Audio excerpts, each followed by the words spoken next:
Angie here from Cultivating Cousins. I cleaned out my zucchini garden, and I saved the leaves and stems. Well, actually, I tossed the leaves in the compost this go round, but they are edible. But I saved the stems for tonight's meal. All parts of the squash, as I said early in my earlier video, are edible.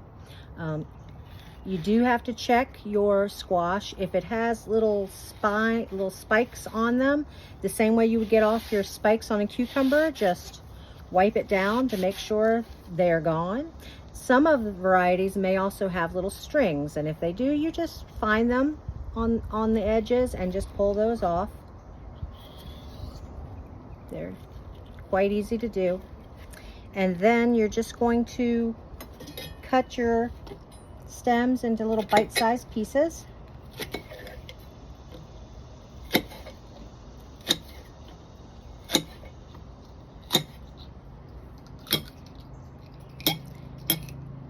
By the time you're done, they're just going to resemble like that penne pasta. Oh, it looks like I missed a string. That's all right. You can get it off.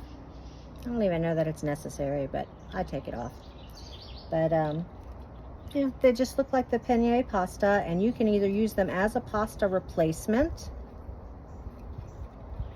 or you can just add them to your dish as a vegetable just to give you a little more fiber and nutrients.